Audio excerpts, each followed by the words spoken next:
श्री हरि श्री हरि श्री हरि। श्री विश्वरूप हरि स्तोत्रम।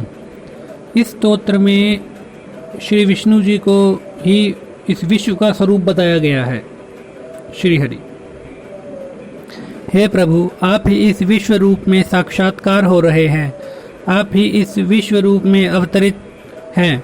आप ही इस विश्व के रचयिता हैं। हे प्रभु, आपकी यह स्थूल काया ही यह संपूर्ण पृथ्वी के रूप में दृश्यमान हो रही है।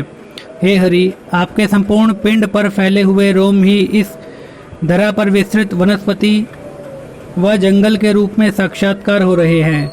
हे श्री लक्ष्मीपते, आपके दोनों नेत्र ही सूर्य व चंद्रमा के रूप में तीनों लोकों को प्रकाशमान कर रहे हैं। प्रभु हे जनार्दन, आपकी नासिका ही वायु का निर्माण करके उसको आपकी श्वास गति से इस विश्व में चलायमान कर रही है।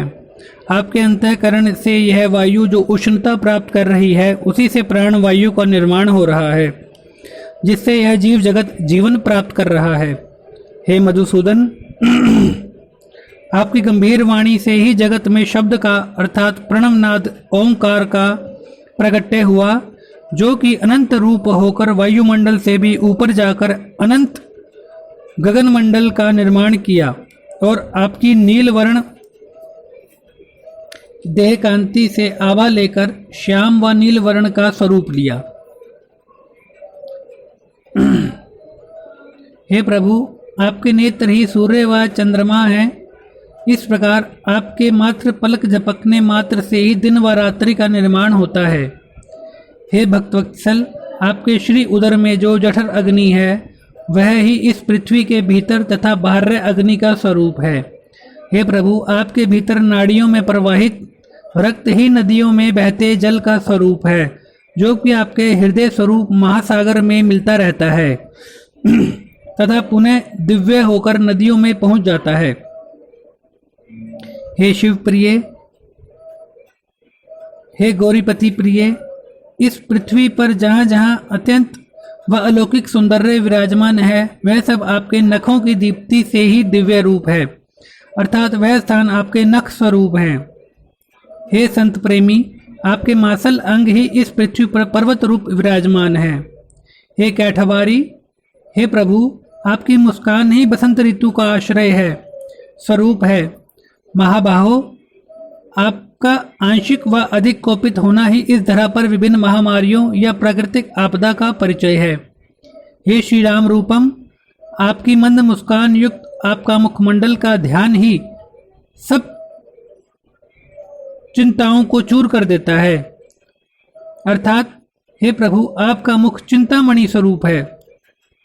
हे भगवान, परशुराम स्वरूप आपकी देह से निकलती ऊष्मा ही आपके श्याम वर्ण की कांति लेकर मेघों का रूप धारण करती है, परंतु आपसे अलग होने पर आपके विरह में आतुर होकर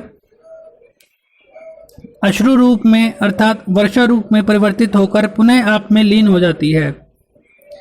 हे देवऋषि नारद प्रिय, आपकी दिव्य वाणी से प्रकट शब्दों से ही विभिन्न धर्म ग्रंथों का तथा विभिन्न संत महात्माओं का रूप लेकर इस धरा पर धर्म की स्थापना व रक्षा करते रहते हैं।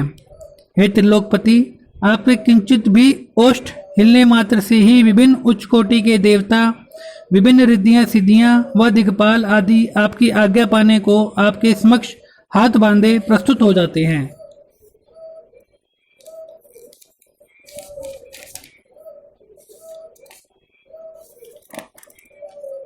हे दीन बंधु, आप अपने ही गरुड़ पर जिस और अर्थात जिस दिशा की ओर प्रस्थान करते हैं, वह दिशा सचेत होकर सब प्रकृति को सेवा में लगा देती हैं, अर्थात मलयानिल सुगंधित पवन उस दिशा की ओर चलने लगती है। सूर्य देव उस ओर को अपना ताप घटा देते हैं। विभिन्न देवी देवता मार्ग में दिव्य पुष्पों की वर्षा करने लगते हैं।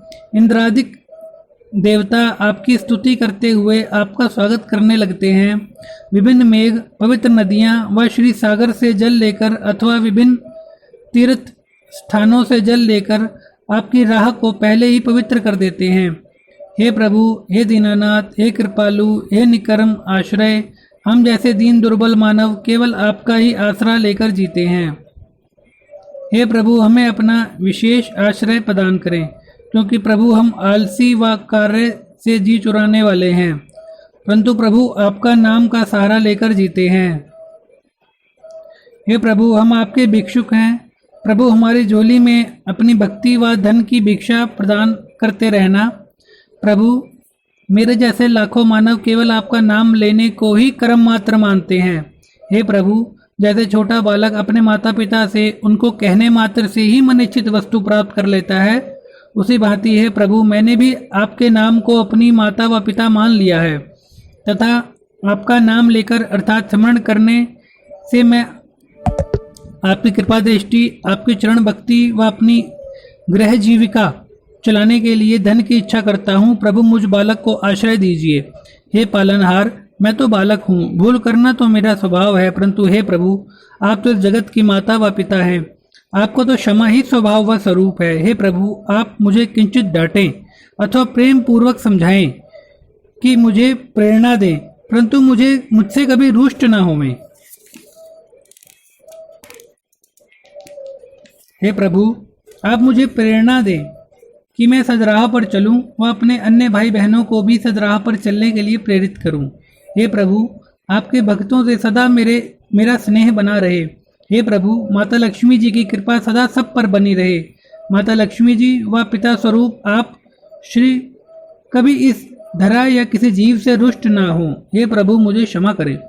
हे प्रभु, इस स्तोत्र में शब्द, मात्रा, भाव या अन्य दोषों को क्षमा करें व प्रसन्न होवें।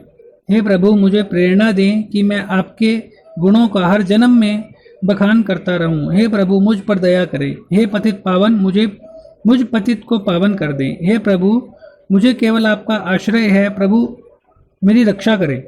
हे लक्ष्मी माता जी, मेरी रक्षा करें, मेरे ऋणों को समाप्त कर दें।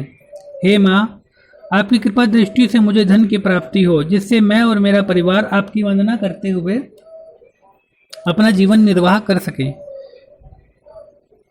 हे पिताजी, मुझे अपने दर्शनों का दान दें। हे पिताजी, वैसे तो मैं इस लायक नहीं कि आपके दर्शन हो, क्योंकि आपके दर्शनों की लालसा से विभिन्न संत महात्मा कठोर से कठोर तप को धारण करके निरंतर आपका ध्यान में प्राणों को रमाए रहते हैं, परंतु मैं तो दीनहीन बालक के नाते अपने पिता से उनके दर्शनों की इच्छा कर रहा हूँ, क्योंकि एक बालक को अपने पिता के दर्शनों के लिए किन्हीं विशेष गुणों की आवश्यकता नहीं होती, अपितु उसकी ममता भरी पुकार ही अपने पिता के दर्शनों के लिए महान साधन। राधे कृष्ण की ज्योति अलौकिक साधन हो जाती है। श्री हरि श्री हरि श्री हरि।